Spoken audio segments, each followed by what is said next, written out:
Hi, doll. It's Hi, us again. Us again, back on the waves. Back on the waves.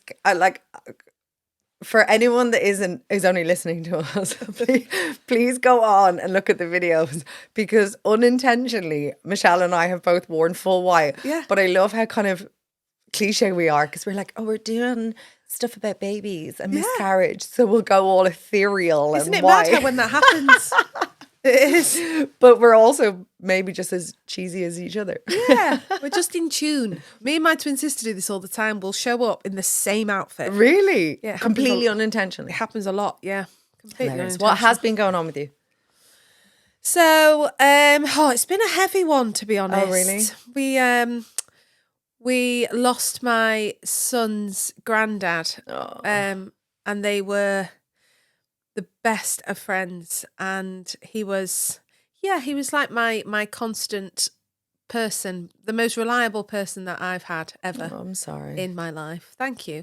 It was it happened very suddenly and it wasn't very expected, so that's been a bit of a wave, but as you all know, I'm a very spiritual person, and I've asked him to send me signs, and I've been getting them thick and fast, so that's nice. But yeah, how's Lenny doing with it all? He's okay. I think age with children is a great gift when it comes to experiencing hard things like loss. Yeah. He was very, very upset when I told him, of course, but we're navigating it together, and he's doing nice things to distract him. Nice. How about yourself? What has been going on? Always a million things. So I have, I've got tendonitis at the moment in my wrist, which I think from you doing PT. You mentioned that in one of you them. probably hear that a lot with mums. Yeah. I'm repetitive strain, really. And I mean, my son is a beast. You've seen the size of him. But like, I've been going to this osteo, but Mark basically thinks I fake all these injuries because my osteopath is fucking hot. And he's like, there's nothing wrong with you whatsoever. You were doing handstands last night, Yeah, Nicky, okay? yeah, exactly. So dealing with that, I mean, it's just been really full on with the kids at the moment. Like, as you know, my daughter is very spirited. Let's use that word. Yeah. Yeah, but the problem is she won't wear knickers. Oh. And when you're wearing dresses and it's the summertime, it's kind of awkward. Just like to breathe. She's free spirit. Yeah, I think, didn't you say that about your pregnancy? Oh, I don't have underwear on now. You said, I have given up with the knickers. What did you say to me the other day? I can't remember. You were like, oh, I'm just wearing anything that my vagina can breathe. Yeah, literally. I just want air on my vag. It's just you need the air circulating, ladies. I'm just, no knickers for me too. So I'm with Elle. Oh, you're with Elle. And like, there's lots of jokes about like mother, like daughter. I'm like, okay, whatever. I was saying last weekend, so she was standing by the barbecue. It was my son's first birthday. I can't believe that. I know. Because when I first met you, Tummy was out here, you were expecting him. Then you were at my Mama Bod Squad class with him as a newborn. I cannot believe he is one. I know, it's crazy. And like, I have to tell you, and I hope it kind of translates. Well, you know this, but so Sebi was one. It was extremely emotional for me because so many different reasons. Because I just felt like it's at the end of an era. Like, I'd hit that milestone. He is my last child. Like, if I said to Mark I was pregnant tomorrow, he'd definitely leave me. Like, that's it. Bags packed, out the door. See you later. Yeah. And, you know, all these years of, as we'll talk about now, fertility challenges, everything. And all of a sudden it stops. And also just the baby era. He's moving into the toddler era. And you know, that time has gone. I'm never going to have that baby bit back again. Yeah. And you kind of you do grieve it like massively. So I was just crying like a crazy woman all week. Oh. But what's crazy is technically, well, not technically, if you want, whatever way you want to look at it, my son is older than my daughter.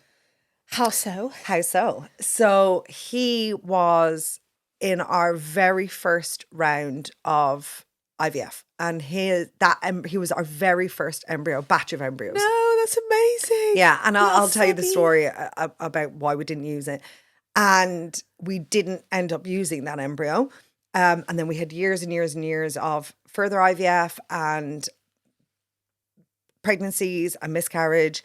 We had Elle in between that. And then it was a bit of a Hail Mary. We implanted him, and here he is. But technically he has been an embryo since 5 years before Elle was ever born. No way, that is mad. Yeah, and I just looked at him at his birthday party and I thought, God, it all started with you and it all ends with you. You know, the journey, which I suppose we're going to talk about today. So tell us, I'm really excited to hear because I have no personal experience with IVF. I have a lot of friends that have gone through the journey and the process, and I know each journey is as unique as we are. How did you come about going down that road? Well, I suppose our journeys are quite different.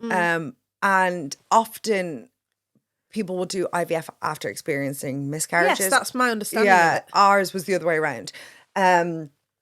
We had been trying, we weren't getting pregnant, and we just decided to do a bit of fertility testing.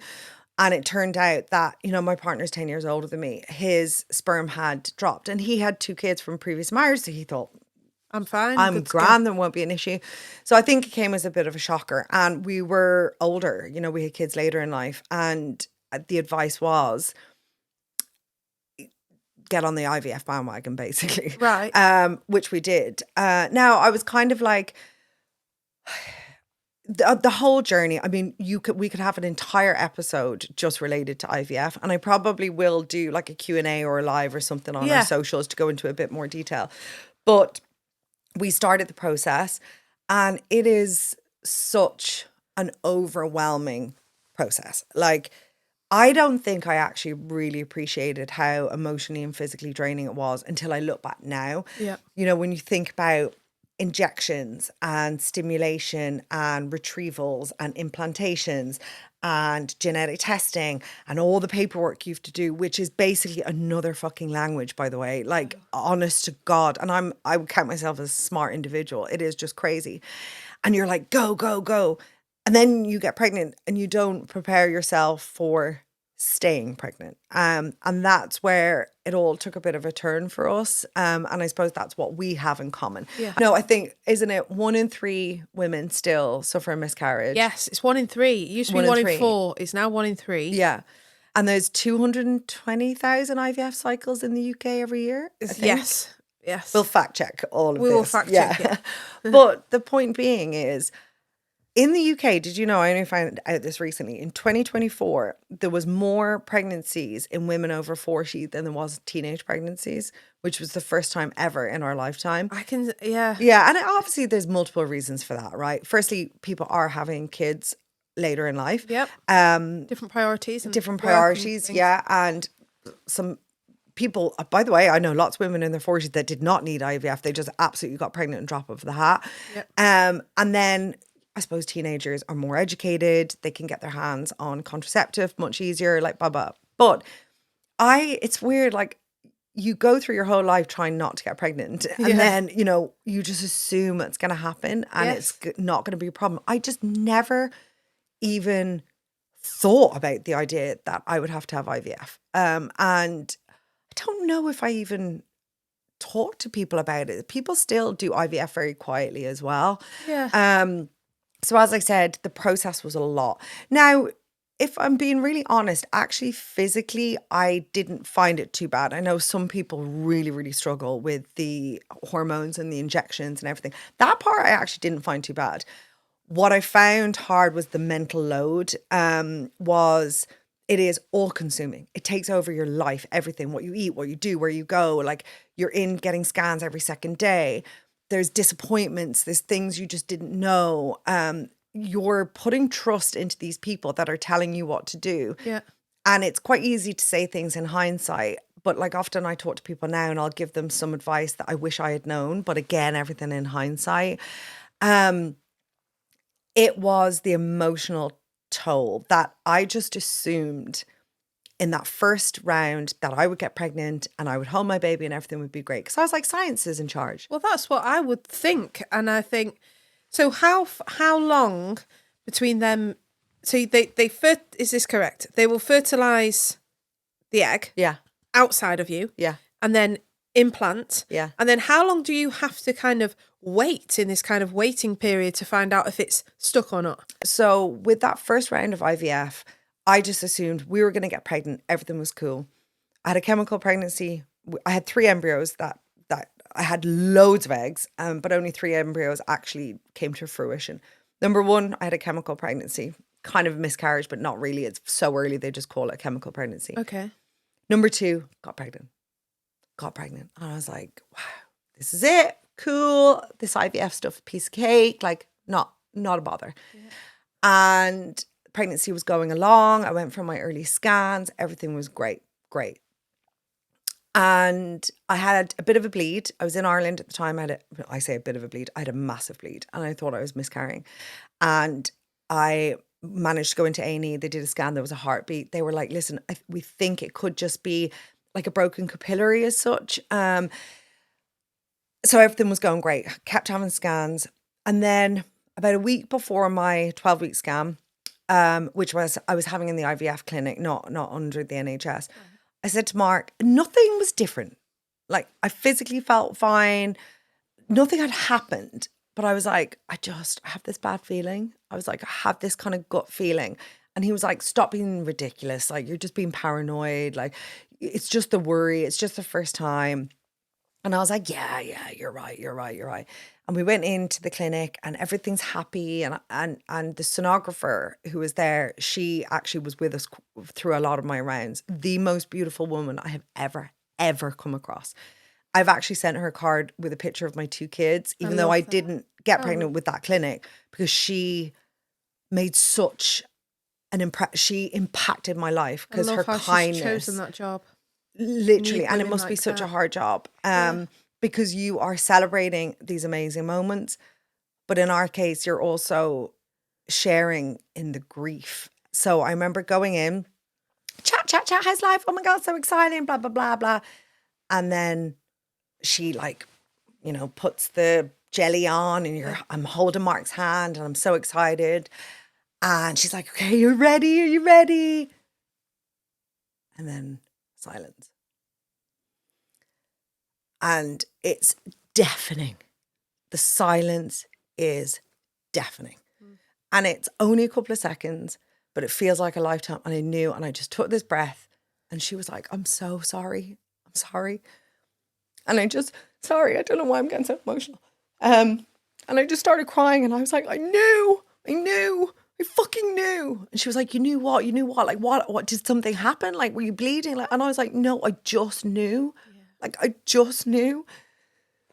And that was it. That was the start of everything, really, even though I'd done the IVF, because I just hadn't prepared myself for it. I just was not prepared. And even though I'd had this bleed and I knew it could happen, I'd done my research, I just wasn't. And I was just... it's just like in that moment, just something died. Like literally it died. And like, I don't know why I'm getting so emotional. Because it's a really, like when you open up like this and your other women will cry because, it's women feel for other women. Yeah. But I don't want like the whole thing to be in tears. And actually, there was kind of a funny moment. I can look back now and laugh. Made me laugh, Nicky. Yeah, made me laugh. I can look back now and laugh. But she was like, oh my God, and we're talking. And then she was like, okay, you can get off the bed and get changed. But when you go on the bed, you have to take all your clothes off from like waist down. Yeah. But it was January and it was freezing, so I had socks on. So I get off the bed, and naturally the first thing Mark wants to do is like give me this massive cuddle. So we're like cuddling and we're like crying, like really crying. And then the woman's like, okay, so guys, we need the room back, basically. And I kind of look down and we're hugging, and I'm like, he needs to let go because I've got no pants on. And this woman's trying to have a serious conversation with me. My arse is just like in her face. And I'm like, got my socks on, my arse and badge is out. And I'm like, okay.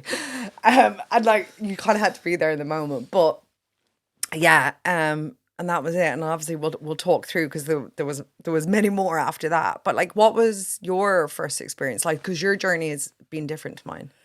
Yes. So my experience hasn't been through for IVF, but miscarriage, yes. And because I fell pregnant with Lenny so quickly, again, I've just always assumed if ever I wanted one, like the issue would be not having one, Yeah, like that's what my attention was on. Like, oh, not right now type thing. Yeah. So I hadn't anticipated any type of struggle or complication. And then, we got pregnant in the December. Was it the December? But we fell pregnant. Yes, it was the December, sorry, because I told him on like Boxing Day. And we were both really excited. And, knowing the statistics now of 1 in 3 women, I have, majority of my girlfriends, and, my sister and my mom, most women that you talk to will go, and it's only when you open up about it that will say, oh, me too, I've had 1, 2, 3, 4 more. And it's until you go through it yourself, I felt very guilty actually for having almost not brushed it off, but not taken on how huge that was for my friend, say, in a certain situation. Because you just kind of think, oh, that's sad. But you don't realise that when it's you and you're pregnant, I'd created these trailers of my daughter, because I've been manifesting a girl, in my space, in my life. What's she potentially going to look like? How's her character going to be? She's there. You just haven't met them yet.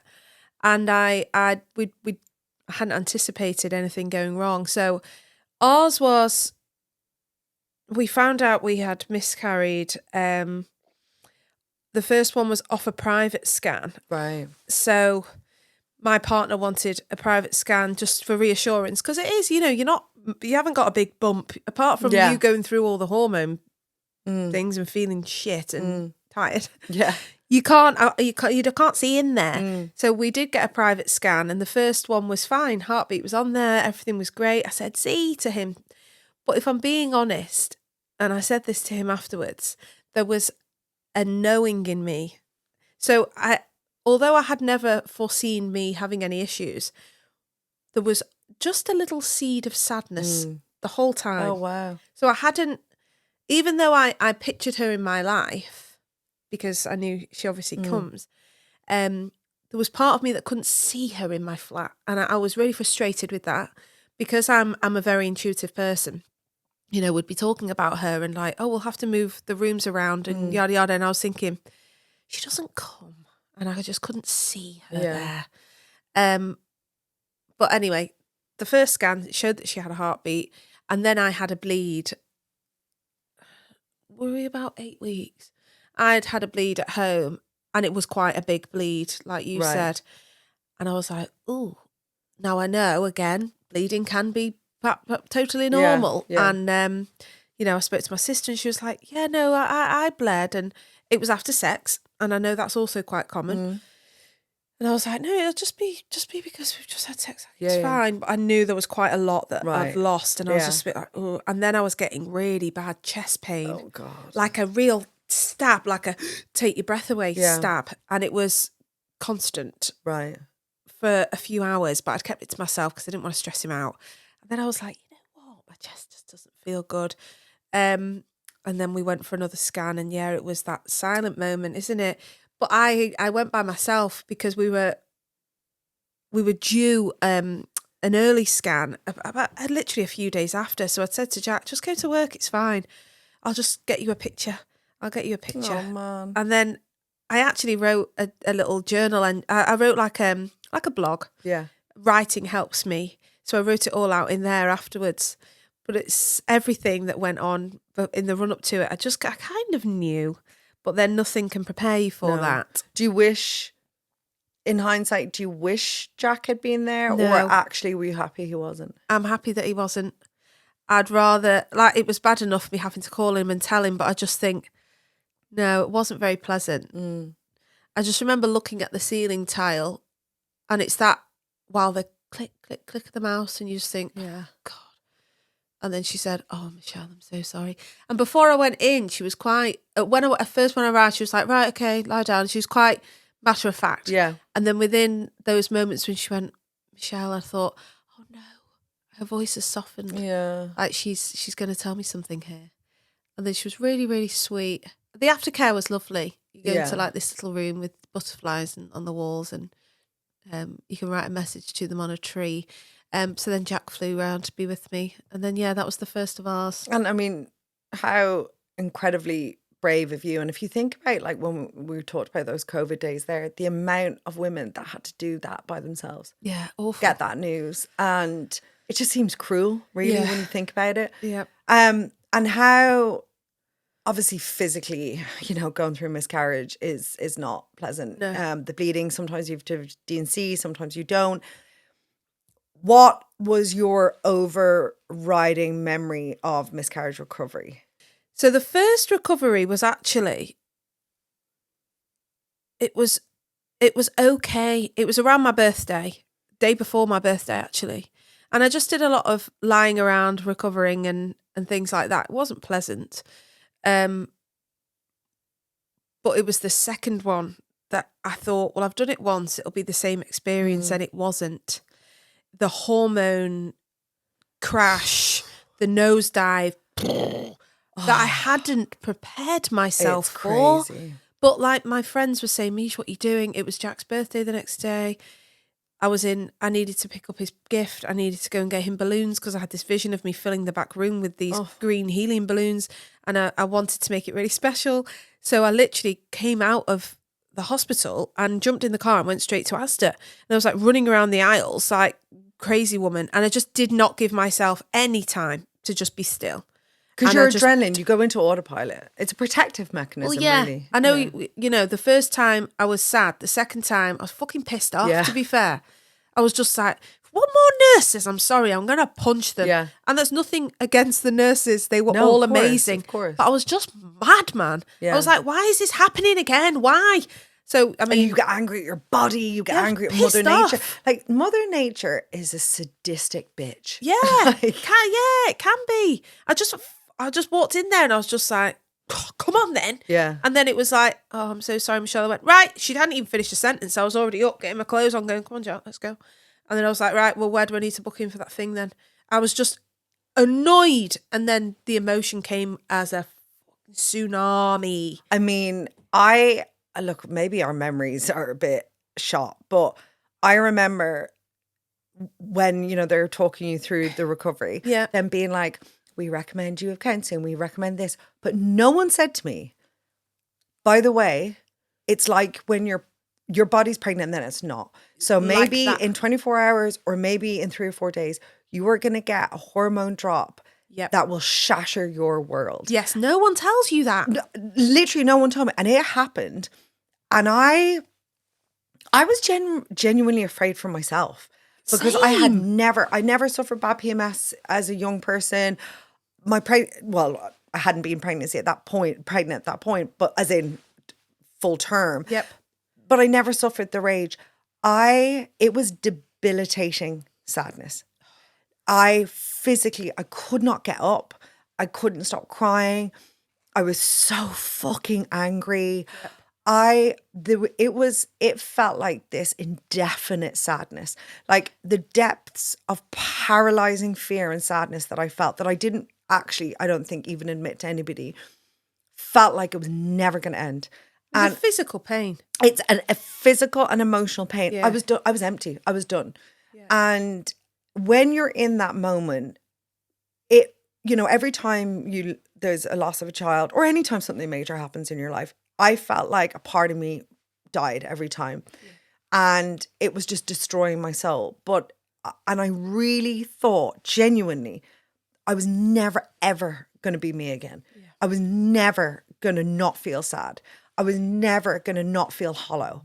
Never going to not feel heavy. Yeah. And I was like, that's it. My life's over. Yeah. Like it was that, it's just the level of despair, like, and I kind of had to hide it too because we had the two. Did you have the girls? We had the girls, and they weren't at that age that we could be open with them at that time.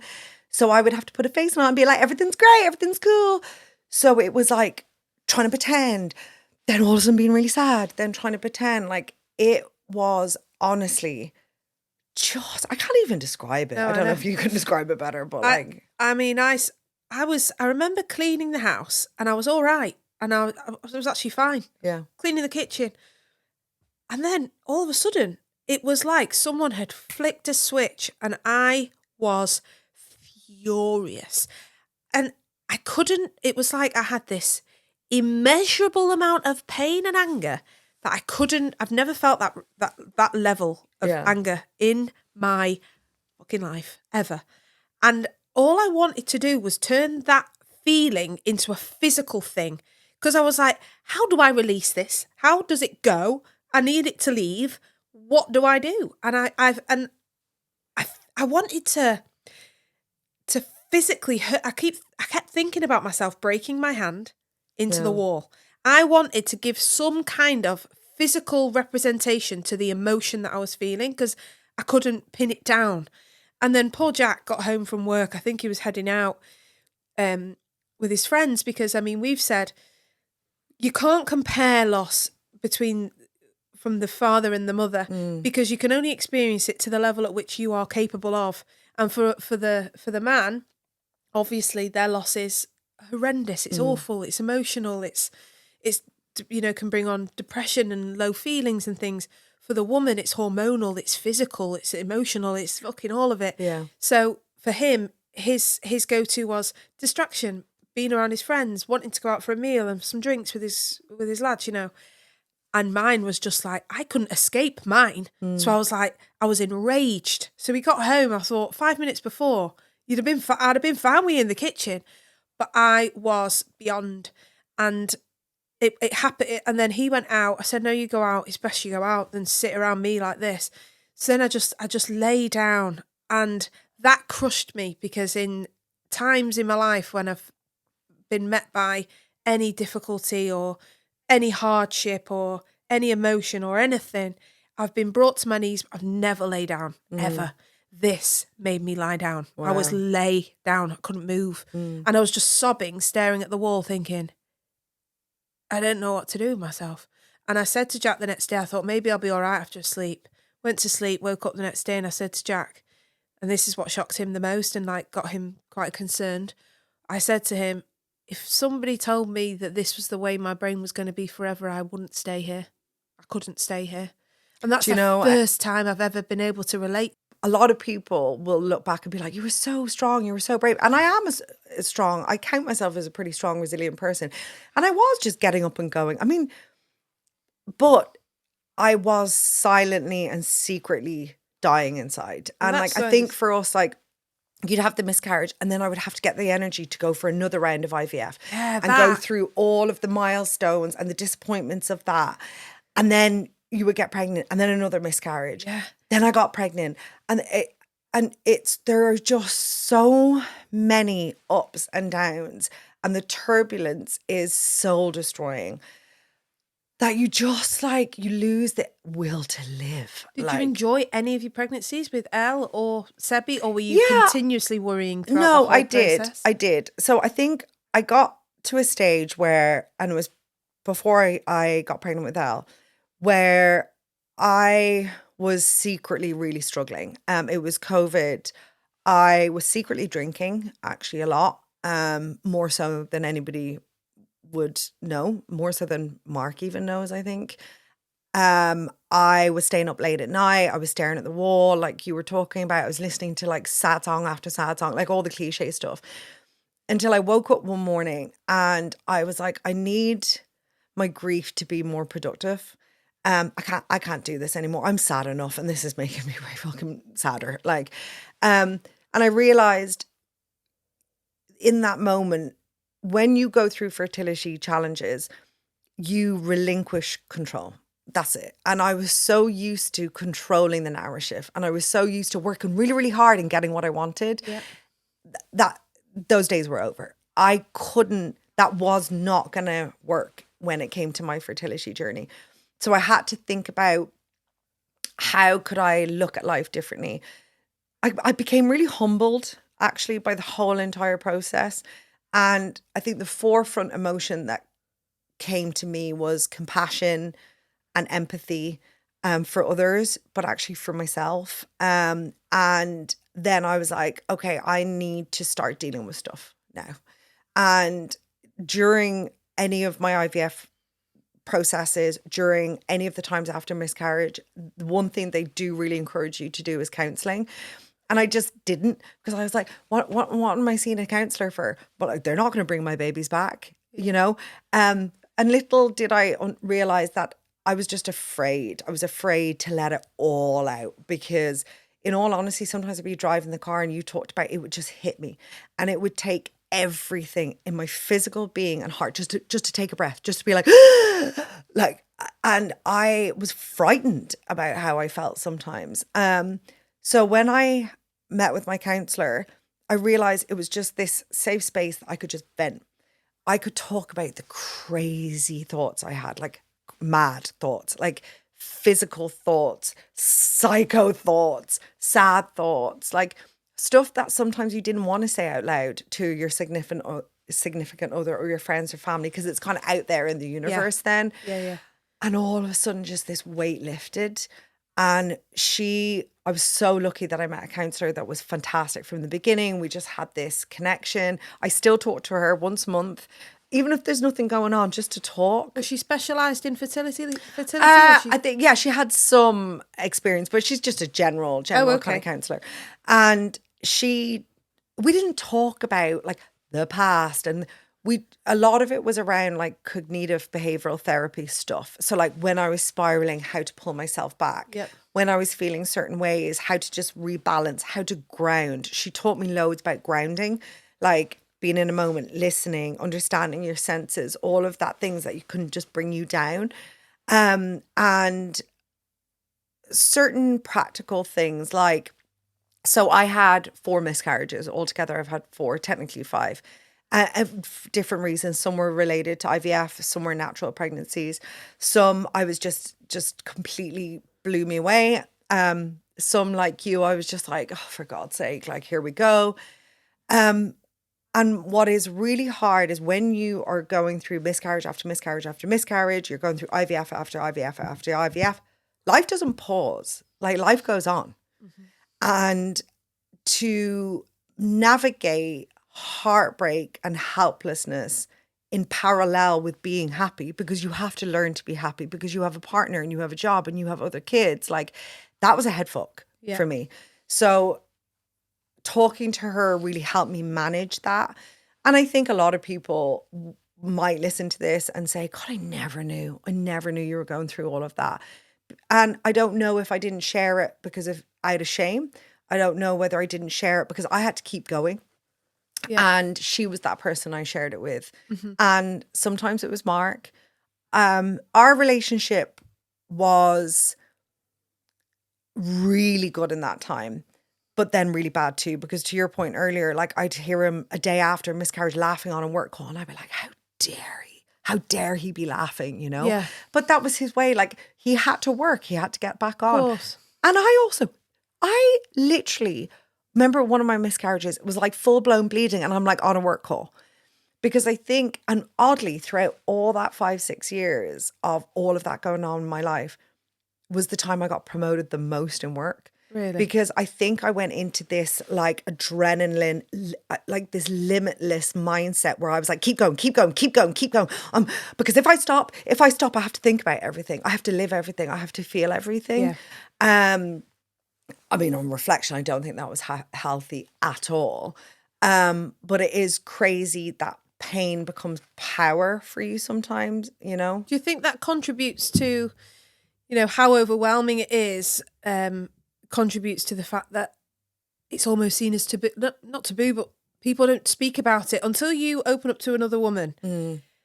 You don't know who's experienced what, because in a way, like you've just said, we just get on with it. You just got to plow on. Yeah. And it was like, you know, because we just get on and we just have to, you just have to. You have to, yeah. That might contribute to the fact that no one really talks about it. I think so. Opening the floodgates, sometimes you don't, it's never going to stop. I mean, I think you and I'm really torn about this. Like, it's definitely talked about more. Yeah. But I for sure think there's still a taboo around it. Yeah. But the part that I'm torn at is it that there's still shame around it? You know, this idea that women blame themselves. Yeah.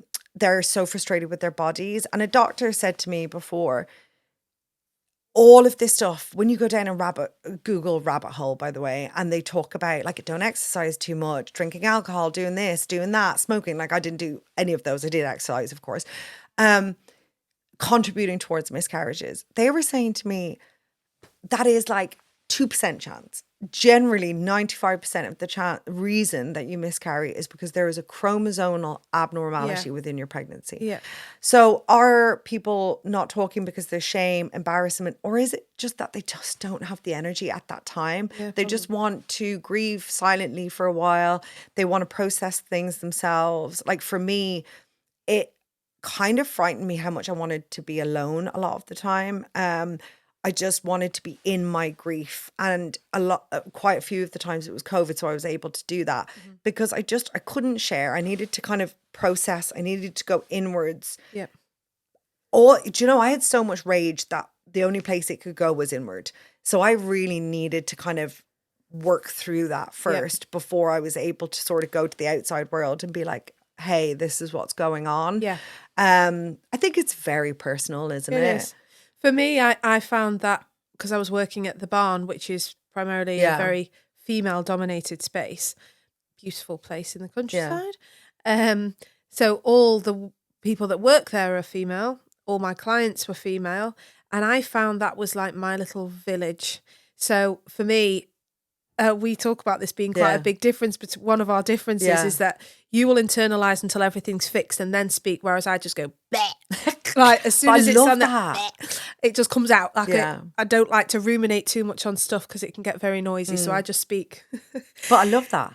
And I think I had that day with the hormone crash, and then the next day when I was just like a zombie, I got, obviously you have to just pull it together. I had Lenny to get ready for school, I had to bring him to school and yada yada. And then I was just pulled to there, and I thought, what ladies do I have today? And it was great as well because I think there's just this kind of unsaid understanding within females that you just know, you're just compassionate, you just understand. And the women who I did message and said, I'm going through something, we're going to have to rearrange. They were so understanding and so asked. beautiful. Yeah. Just whatever you need. Of course we can. You know, your health's more important than anything.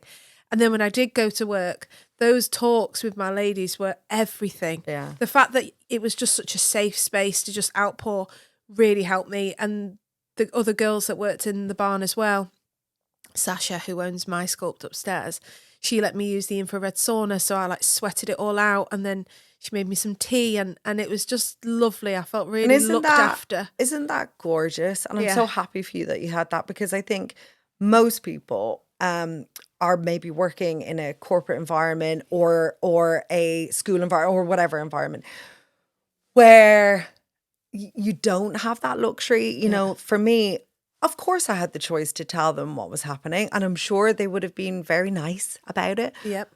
But I also, and sometimes I feel shamefully, I didn't say anything, because in my mind, I was like, if I tell them I miscarried, then they know I'm trying for a family, and will that affect my progression in work? Which a genuine concern, which a lot of people will be, probably a lot of listeners will and be I hate to say that. it, I definitely don't think I would have been promoted if they had known I was trying for a family. Yeah. And I'm not saying it's their fault. That's just the way the world works sometimes. Exactly. But I do think it's really important for organizations not just to support families at that moment, but to show the support way before. Mm-hmm. So to let men and women know that a company will support their fertility journey, not just if there's loss within the family. Yeah. So maybe like Google did, you know, they'll give you funds to freeze your eggs. They'll actually give you IVF as part of your package. They will give you time off. They will give you flexi time. They will work through a career path with you, and they will reiterate all the time, we support whatever fertility journey you are on. And I think that's really important as we move forward. How modern. I know. I mean, even if you look at the UK, and I'm pretty sure Ireland's the same. New Zealand, and I love that they pioneered this, and I probably have to fact check it, but I'm pretty sure they're still the only country that give you paid leave after a baby loss, after miscarriage. I mean, still, like if you take a few days off, you have to like take it out your holidays. Like that, I mean, it's a bit mad. It's not a headache, you know? Yeah. Yeah. It's and it should be for both parties, not Yeah, just the of woman. course, You know, there of is stuff course. for the guy as well. Yeah. What do you know, were there key things that helped you deal with your grief? Having my community of women, Yeah. 100%. That was key. And when I spent that whole day there, surrounded by my ladies, I went home and pieces of me were coming back. Yeah. By the time I was getting into bed, I was like, Yeah. we're getting there, Mish. Oh. Like, we're getting back. And it's thanks to my ladies, which I just think it's so, so important for women to have other women to have around them as support. So that was massive.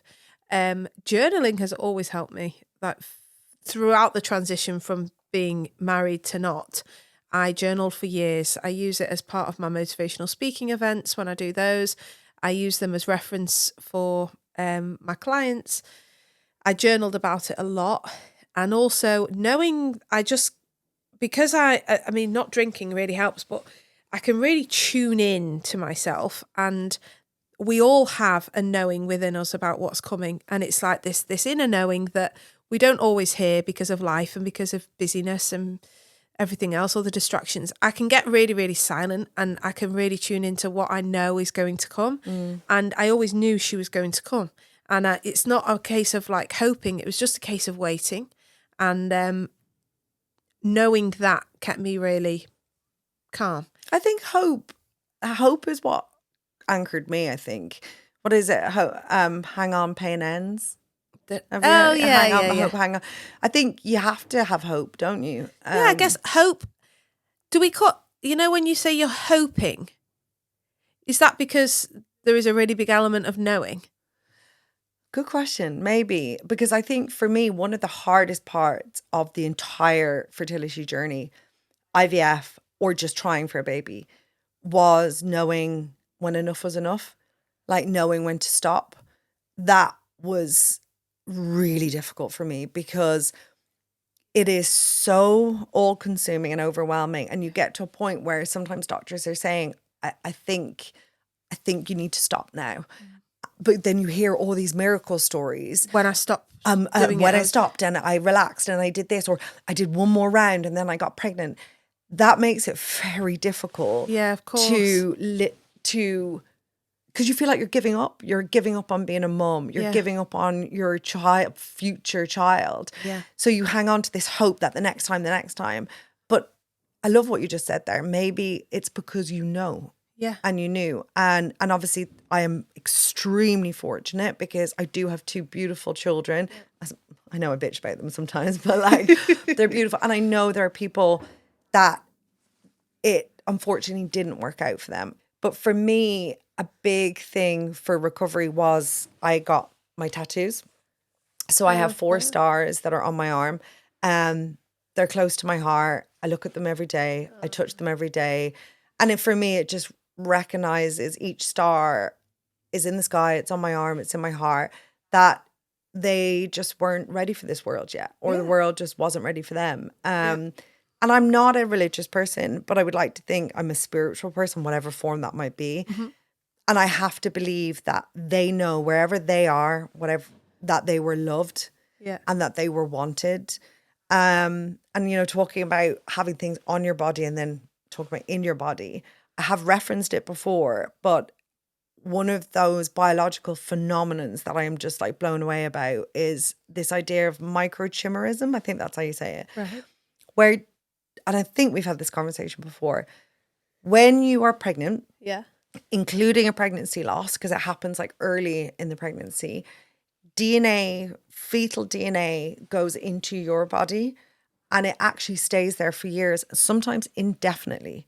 And studies have shown that it can actually help your immune function. So just your general immunity, your strength.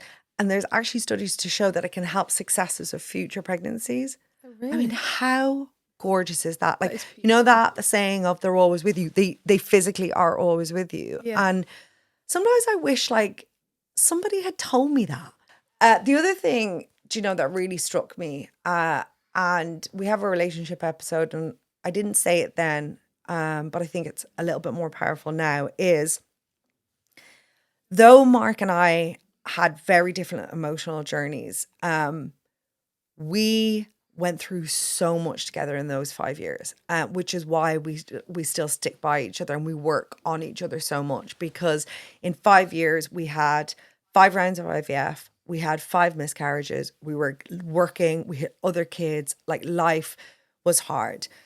And I realized in that time, even though we had some really tough times, we had some really incredible times. That's just life, right?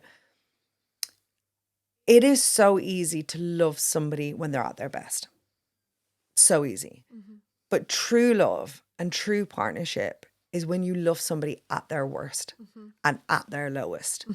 And though we got frustrated at each other, I knew by the way he looked at me and the way he would pick me up off the ground sometimes, and the note that he loved me and he felt the pain for me.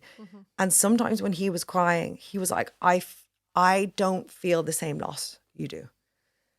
I am sad that we lost that baby. But why I am crying and why I'm sad is because I cannot handle seeing you hurt this much. And it must be the same for Jack. Like for them, it's the pain on you rather than the loss of a child. Yeah. And I will be forever thankful for that. Yeah. Like forever. That's beautiful. Yeah. But can I read you something? Yes. So when you talked about journaling, I don't journal. I'm going to have to put my geeky glasses on. Anybody who's watching, I do wear glasses. Me too. I'm blind without mine. But I was like, I take notes on my phone, and I just like randomly write things down. And I was thinking about, and I came across this poem, and I'm not really one for a poem. I came across this poem that I'd totally forgotten about. And for whatever reason, this just particular poem just sat with me. And I hadn't read it in years. And I read it. So can I read it to you? Of course. I love poems. Okay. Hopefully I can read it without like moving my glasses. These are my footprints, so perfect and so small. These tiny footprints never touch the ground at all. Not one tiny footprint, for now I have my wings. These tiny footprints were meant for other things. You will hear my tiny footprints in the patter of the rain, gentle drops like angels' tears of joy and not from pain. You will see my tiny footprints in each butterfly's lazy dance. I'll let you know I'm with you if you give me just a chance. You will see my tiny footprints in the rustle of the leaves. I will whisper names into the wind and call each one that grieves. Most of all, these tiny footprints are found in my mummy's heart, 'cause even though I'm gone now, we'll never truly part. That's beautiful. Who wrote that? It's unknown. I looked it up. It's unknown. If anybody knows who wrote that, Who wrote that? who wrote that, let us know. But like, That's beautiful. yeah, you know, that sometimes life moves on and you're about to have another gorgeous baby. You have a beautiful Lenny. I have my 2 kids that you forget about those painful times. But there are probably people going through it now and they're probably feeling hopeless, helpless, sad, like afraid of the unknown. And I hope all your dreams come true for anybody that's listening. For those that didn't quite get there, oh man, I just want to put my arms around you and hug you so tight. Same. And just to say to families out there, like, we see you, we hear you, the level of courage, bravery, resilience, all the emotions that you go through when you go through a fertility journey and baby loss. Oh man, no one should ever underestimate that. No, never. And I would say, in hindsight of my experiences of loss, some things in life are really heavy and they're really shit. And I think sometimes we can get ourselves into a position of constantly looking for a silver lining. I always like to be a glass half full all the time and look for, I used to say to my class all the time, like at the start of the day, we'd start with gratitude for something of the morning. And even if it was raining, I'd say to them, but how beautiful, because the flowers are growing and the insects are having a drink from a little leaf today. Like, aren't we grateful? But sometimes it is just fucking shit. And you have to allow yourself that time to like not look for the fucking silver lining at all and just sit and go, this is really awful. 100%. And allow it and not look for the glass half full. My glass is empty today. Leave me alone. And it's okay to be like that. And I would always say, let the feelings, as heavy as they may be, as painful as they may be, allow them to move through you rather than to stay stagnant inside and let them weigh you down.